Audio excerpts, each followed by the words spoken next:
విఘ్నేశ్వర షణ్ముఖ పార్వతీ సమేత పరమేశ్వరాయన్ మహా. Ramadevi astro and వాస్తు ఛానల్ని వీక్షిస్తున్న ప్రేక్షకులకు స్వాగతం. గజకేసరి యోగం. గజకేసరి యోగం అంటే ఏంటి?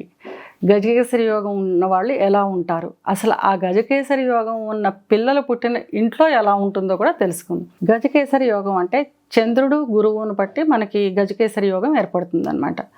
చంద్రుడు ఉన్న స్థానం, గురువు ఉన్న స్థానం కేంద్రాలలో అంటారు. చంద్రుడి నుంచి 4, 7, 10 స్థానాల్లో గురువు ఉంటే గజకేసరి యోగం అంటారు. కనీసం చంద్రుడితో గురువు కలిసి ఉన్నా కూడా గజకేసరి యోగం అంటారు. ఈ గజకేసరి యోగం ఉన్నవాళ్ళు ఎలా ఉంటారంటే, ఆ గజకేసరి యోగం జీవితంలో 4 సార్లు యాక్టివేషన్లోకి వస్తుందట. ఎప్పుడు వస్తుంది అంటే, ఈ గురు మహర్దశ జరుగుతున్నప్పుడు, చంద్ర మహర్దశ జరుగుతున్నప్పుడు, మనం అందరం ఇబ్బంది పెట్టేది అనుకుంటాం ఈ రాహు మహర్దశ. ఆ రాహు మహర్దశ సమయంలో కూడా గజకేసరి యోగం యాక్టివేషన్లోకి వస్తుందట. ఇలా 4 సార్లు గజకేసరి యోగం యాక్టివేషన్లోకి వస్తుంది.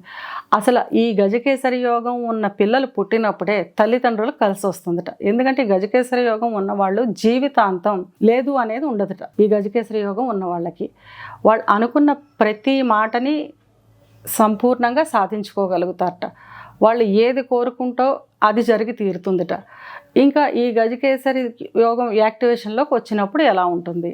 వాళ్ళ జీవితాంతం ఏదైతే సంపాదించగలరో, ఏదైతే ఏ గోల్ని అయితే రీచ్ అవ్వగలరో అది ఆ గజకేసరి యోగం యాక్టివేషన్ సమయంలో సాధించేయగలుగుతారట. ఈ గజకేసరి యోగం కూడా కుటుంబంలో ఇంకా ఉండే యోగం ఉంటుందన్నమాట. అంటే ఇప్పుడు గజకేసరి యోగం పిల్లలకు ఉందంటే తల్లికో, తండ్రికో, లేకపోతే నాయనమ్మకో, మేనత్తకో, మేనమామకో ఎవరో ఒకళ్ళకి కూడా ఆ గజకేసరి యోగం ఉంటుందన్నమాట. వీళ్ళు సంపూర్ణ ఆయుర్దాయంతో ఉంటారు గజకేసరి యోగం ఉన్నవాళ్ళు. ఈ గజకేసరి యోగం ఒక్కటి ఉంటే వీళ్ళకి జీవితంలో లేదు అనేది ఉండదట. కనుక మీ జాతకంలో గజకేసరి యోగం ఉందో లేదో చూపించుకోవాలి అనుకునేవారు, అది ఎప్పుడు యాక్టివేషన్లోకి వస్తుందో చూపించుకోవాలి అనుకునేవారు కింది నెంబర్కి వాట్సాప్ చేసి కన్సల్టేషన్ తీసుకోండి.